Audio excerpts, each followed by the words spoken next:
Galera, Palmeiras está classificado para as oitavas de final da Copa do Brasil. Ficou do 0-0 hoje contra o Botafogo. Já tinha uma vantagem, né? No primeiro jogo venceu. Não foi aquela grande atuação hoje, um jogo bem abaixo do Palmeiras. Vamos dar uma olhada aqui no pós-jogo, pessoal analisando, falando dessa partida. Créditos ESPN, link na descrição. Deixa o like para estar fortalecendo, mas agora bora pro vídeo, galera. Center, o Palmeiras passa, mas não foi tranquilo não. Botafogo segurou o Verdão, quase machucou o Alviverde. Foi 0-0, a gente tá vindo para debater esse jogo. Marcela, Rafael, enquanto já temos MM no ar. Muito boa noite. Simbora, Marcela. Boa noite. Simbora, Mota. Boa noite para os Sonhos de Esportes e também para os nossos comentaristas. André Kfouri e Gustavo Zupac por aqui. André Kfouri, muito boa noite. Começo com você, então. Esse jogo do Palmeiras morno, sonolento, 0-0, que garantiu a classificação, é verdade, mas é sempre aquele Palmeiras que a gente espera muito mais, né? Boa noite a todos, nossos amigos e amigas, claro. É um jogo em que o Palmeiras controlou, tentou não se expor, não forçou tanto, não foi uma exibição, bem longe disso. Também não foi em nenhum momento aquele jogo que a gente pode falar, olha, o Botafogo quase marcou, teve uma chance, uma oportunidade, que o gol poderia ter saído. Seria um gol com capacidade para mexer no confronto, né? Porque o Palmeiras venceu por 2-1 em casa na semana passada. Mas o Palmeiras segue. Na soma dos dois jogos foi claramente melhor. Não foi uma noite tão brilhante dos meninos do Palmeiras, né? O Hendrick, que está se despedindo, e o Estevam, que se despedirá em algum momento no ano que vem. Mas eu não sei se eles precisariam ter saído do jogo. Eu fiquei com a impressão que no momento em que aconteceram as substituições, os dois meninos estavam começando a esquentar. Mas quem sabe disso, evidentemente, é o treinador. Tem coisas pela frente aí para ambos, né? E o Abel vai dosando as cargas de cada um. No final, o 0-0 é mais ou menos o destino que o jogo tomou, porque o Botafogo não teve forças para mudar isso. Essa foi a chance no finalzinho do Luiz Guilherme. Ele dribla dois jogadores, entra na área. Fiquei com a impressão que o gramado atrapalhou ali, a bola subiu um pouco na hora da finalização. Bela quicada. Mas foi uma jogada muito bonita desse rapaz, que é outro talento que o Palmeiras tem. Ele é muito habilidoso, driblador. E é claro que o Palmeiras mereceu a classificação, segue na Copa do Brasil, numa noite que talvez a grande expectativa e a grande notícia venha da declaração do Abel. Daqui a pouco a gente vai poder abordar esse tema aqui a respeito do pré-contrato, que existe, não existe, a multa que foi paga, não foi paga, o Alçade, o Palmeiras e a poesia portuguesa, porque também nós temos aqui essa opção de tratar da cultura, que é muito importante. Daqui a pouco a gente mostra essa cultura também. E essa poesia do Abel, será que ele chegará também? Sério, não é brincadeira. Assim? É verdade. Daqui a pouco a gente coloca aí para vocês as aspas do Abel antes da partida. Gustavo Zupac, foi aquele jogo de controle de carga? Até parece que os próprios jogadores falaram, olha, vamos organizar aqui, vamos nos controlar aqui, porque a gente vai estar nas oitavas da Copa do Brasil? Boa noite, Marcela. Boa noite, companheiros, fã de esporte. Não sei se foi um jogo de controle, porque a margem era muito pequena. Então, você controlar uma vantagem de um gol só, é você colocar isso em risco em uma escapada. Eu, sinceramente, acho que o Palmeiras não conseguiu produzir mais. É claro que se o Palmeiras precisasse da vitória, possivelmente o time teria um outro ímpeto para o jogo, teria um giro um pouco mais rápido. Mas o Palmeiras não foi bem. Foi um jogo muito pouco inspirado, muito pouco criativo da equipe do Palmeiras.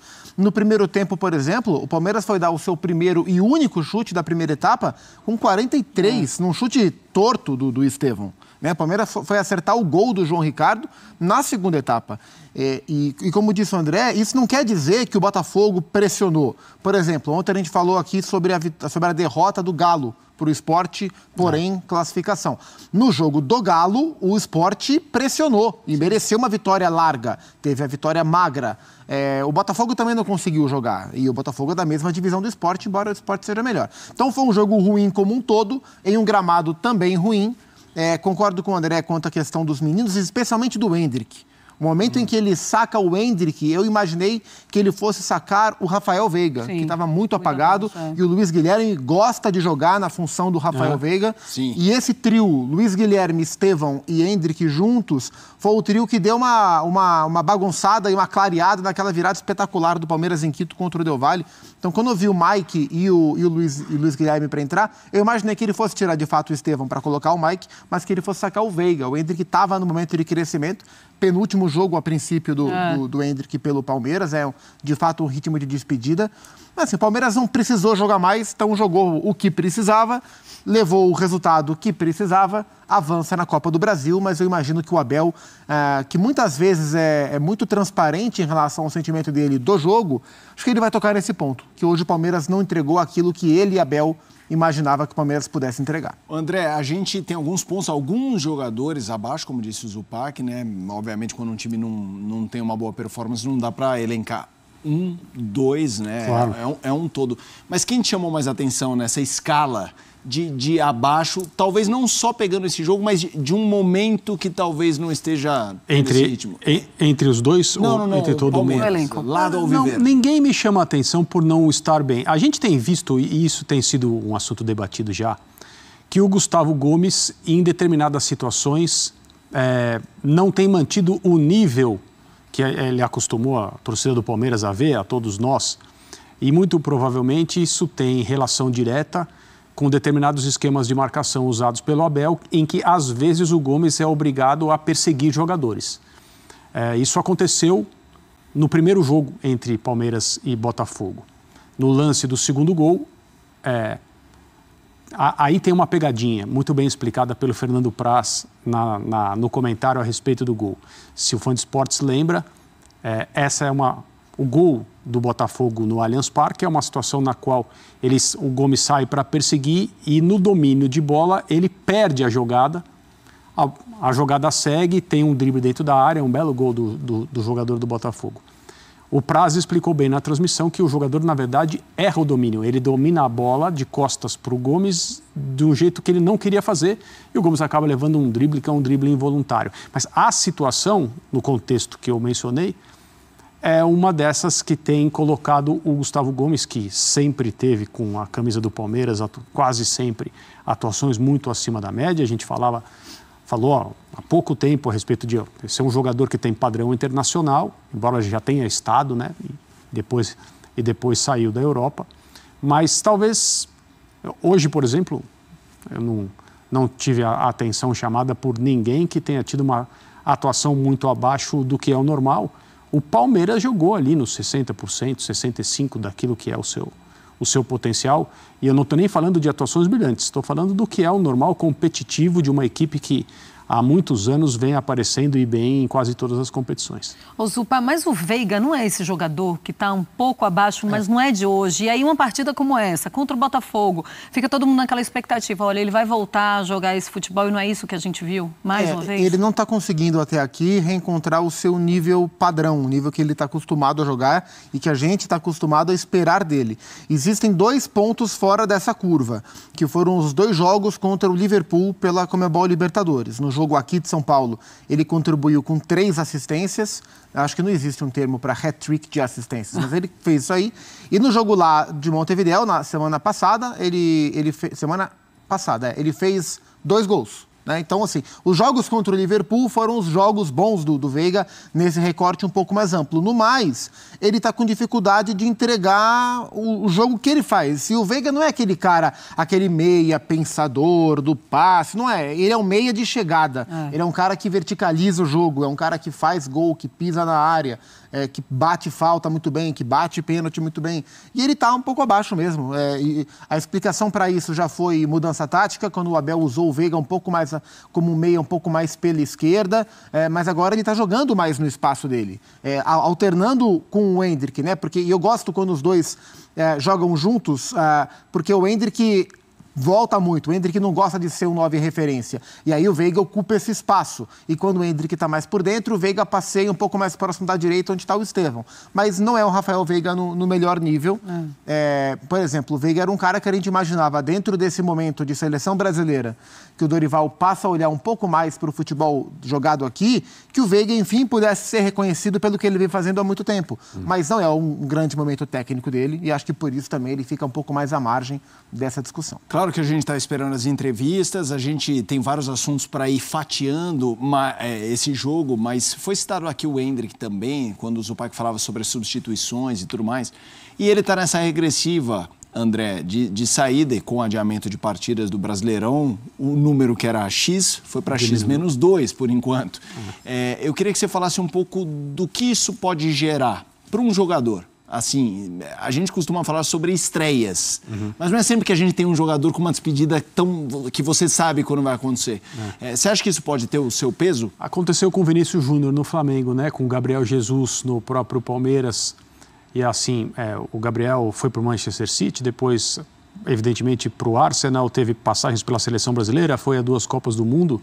E muita gente talvez se esqueça que ele jogou um campeonato brasileiro que o Palmeiras venceu, negociado, com um time da elite do futebol mundial. E a forma como ele disputou o campeonato até o último jogo foi a mesma, talvez até dando a impressão de que a negociação dependia de boas atuações dele até o final, quando ele já estava negociado, garantido, dinheiro no bolso e seu futuro já escrito, né? O Gabriel se comprometeu com o Palmeiras até o último jogo, é o que o Endrick está fazendo. Eu lembro quando o Vinícius Júnior iniciou esse processo de despedida do Flamengo, os últimos jogos, havia esse clima de despedida cada vez que o Flamengo jogava e ele entrava em campo. Eu acho que é isso que vai acontecer com o Endrick. Embora a notícia seja conhecida, né, debatida, todo mundo já sabe há muito tempo que ele vai jogar no Real Madrid, né, já se comenta, os jogadores brasileiros que jogam no clube espanhol, o treinador que vai contar com mais um brasileiro a partir da próxima temporada. Acho que na cabeça dele isso está muito bem resolvido, ele continua jogando e jogando bem, mas com menos jogos disponíveis para ele aparecer, o torcedor também vai já se acostumando com o dia em que ele não estiver. É uma pena, mas ao mesmo tempo é o normal. Enquanto a gente está conversando aqui sobre o Endrick, que está quase indo embora, o Estevão está praticamente negociado com o Chelsea, só que ele só vai depois da Copa do Mundo, né? Só vai no ano que vem, no segundo semestre. O menino tem 17 anos, também está indo embora. A despedida dele talvez já deva começar já, porque daqui a pouco também não terá tantos jogos à disposição dele. Daqui a pouquinho a gente vai falar sobre o Estevão, a gente vai conversar com o Vinícius Nicoletti, que acompanhou a partida. Ele vai trazer, inclusive, os números milionários da praticamente venda já certa do Estevão para o Chelsea. É realmente algo muito, mas muito vantajoso para o Palmeiras. Eu só queria colocar os números dessa partida e falar um pouquinho mais, porque os torcedores, eu aqui acompanhando pelas redes sociais também, os torcedores ficaram nervosos com o jogo. Foi um jogo muito ruim do Palmeiras e olha esses números. Palmeiras com 57% a 43% de posse de bola, ações na Hervel 19-9, finalizações empate, finalizações certas 1-4 do Palmeiras, grandes chances. Uma finalização, uma grande chance do Botafogo, 2 grandes chances do Palmeiras e faltas cometidas 15-18. O Palmeiras está classificado, foi um 0-0, mas muita falta. Mas, Zupa, é para se preocupar com esse Palmeiras? É hora de você olhar assim, putz, mas esse Palmeiras não tinha que estar criando mais, não tinha que estar mostrando algo mais, mesmo que fosse contra o Botafogo, mesmo que o primeiro jogo tivesse sido um 2-1? Se a gente olhar para os últimos jogos do Palmeiras, em alguns deles essa sensação aparece. Mas por se tratar especificamente desse time, a gente sempre dá um crédito a mais. Né? Porque o Palmeiras, ele parece ser um time capaz de, nos momentos certos, conseguir virar a chave e jogar de maneira mais competitiva. Hoje o Palmeiras não precisou jogar mais do que isso.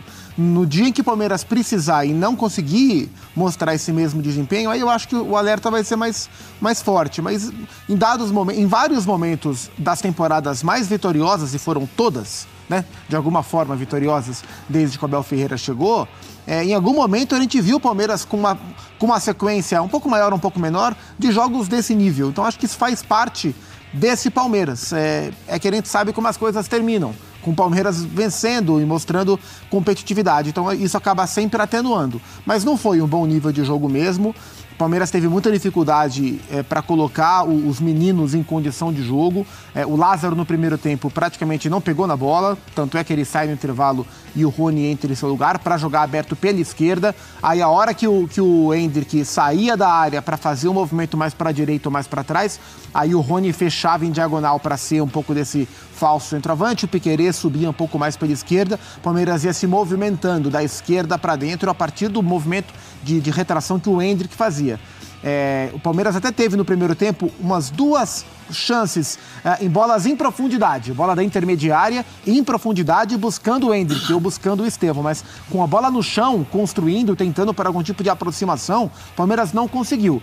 No segundo tempo, o Palmeiras começou a construir mais, o jogo sempre pela direita, ou com o Estevão, Endrick e Veiga, ou com o Mike, depois que o Mike entrou, com o Luiz Guilherme, com o Veiga também se movimentando. O Palmeiras tentou triangulações pela direita e algumas delas entraram, mas no geral foi um jogo em que o ataque do Palmeiras foi pouco acionado.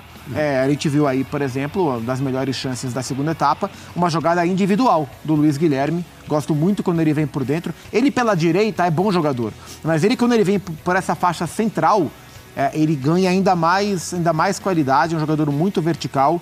É natural que a gente olhe muito para Endrick e para Estevão, mas o Luiz Guilherme ele é outro jogador especial, com um pouco menos de cartaz, um pouquinho mais velho, mas bastante especial também. E bike do Rony também. Teve. Né? Só não virou de longe. Forte, mas foi no impressionante, gol, né? A margem de acerto no alvo. Ele tem um tempo para essa jogada que... Parece que ele fica treinando isso aí. Deve ficar. Com certeza ele fica. Ele perde jogos por dor nas costas, inclusive, de tanto que ele cai no chão. Ô, André, eu acho que o Zupac tocou num ponto que é muito curioso, né? Quando um time ele ganha uma casca de que a gente não consegue duvidar. Ao contrário de times que estão em má fase e tem 1, 2 jogos e que a gente vamos esperar para ver. O Palmeiras, quando não tem um jogo bom ou 2 semanas boas, não estou nem entrando no mérito se esse é o caso, mas já houve, a gente sabe, a gente trata como uma fase, como um momento que a gente sabe, é curioso como ele construiu essa imagem de inquebrável. Isso é um mérito de um time que vence há muito tempo, né? Claro, com mudanças na equipe, ainda é um mesmo núcleo, é o mesmo comando, são as mesmas ideias, digamos assim. Então, a gente se acostumou a ver aquela coisa que as pessoas brincam, né? Quando o Palmeiras joga muito bem, ele ganha dando espetáculo. Quando o Palmeiras joga bem, ele ganha de maneira inquestionável. Quando o Palmeiras joga mais ou menos, ele no final ganha.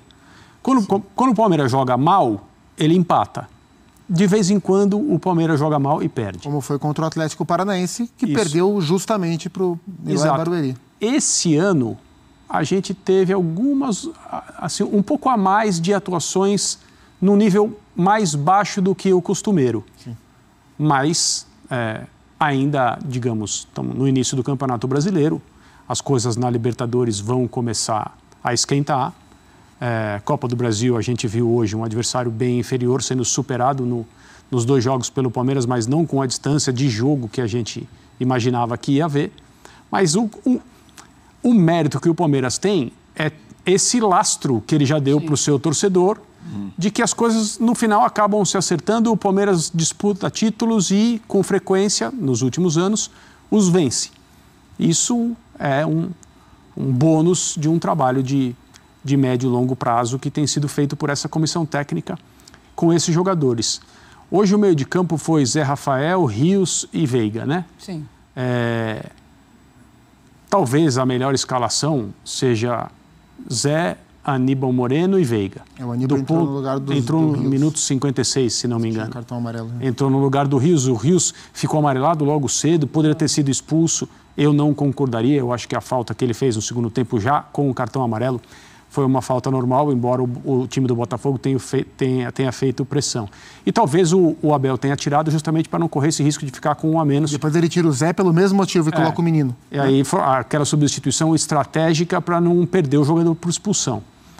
Mas essa escalação, esse trio que teoricamente é o melhor, Veiga, Aníbal e Zé Rafael, acho que jogou pela última vez na final do Campeonato Estadual. Sim, porque o Zé machucou, Isso. Depois o Veiga teve um problema no olho, o Moreno teve um problema no olho. Ele até teve que fazer uma correção, né, para voltar. Problemas com um, com o outro, impedem que um setor que é crucial no time do Palmeiras seja escalado com os seus melhores jogadores. E aí, galera, Palmeiras classificado para as oitavas de final da Copa do Brasil. Hoje foi um jogo horroroso do Palmeiras. Uma das piores partidas. O time jogou muito mal. O torcedor, claro, né, ficou insatisfeito, né, com o desempenho do time. O resultado foi importante. A classificação, o Palmeiras já tinha conseguido, né, uma vantagem na primeira partida, jogando em casa. E nesse jogo de hoje, mesmo com o 0-0, avançou para as oitavas de final, mas fica a bronca do torcedor, né? Hoje o jogo do Palmeiras deu até sono ali, né? Se assistiu assistindo, né, o jogo do Palmeiras. Partida muito mal mesmo, time bem abaixo. O Veiga, né, já vem aí há muitos jogos que não consegue desempenhar um bom futebol, mas eu não vou ficar falando nomes aqui, né? Hoje foi o coletivo aí, praticamente não funcionou e o Palmeiras jogou muito mal, correu até riscos. O Botafogo teve momentos ali que incomodou o Palmeiras, poderia até ter abrido o placar, mas o importante foi a classificação, né? O Abel vai corrigir as coisas para a sequência dos próximos jogos. Essa rodada do final de semana também foi paralisada, do Brasileirão. O Palmeiras volta a jogar na quinta-feira pela Libertadores. O resultado foi importante hoje, né? A classificação, o objetivo foi alcançado, mas o desempenho do time muito mal, bem abaixo, né, daquele Palmeiras que a gente já viu e sabe que esse elenco, esses jogadores têm potencial para jogar.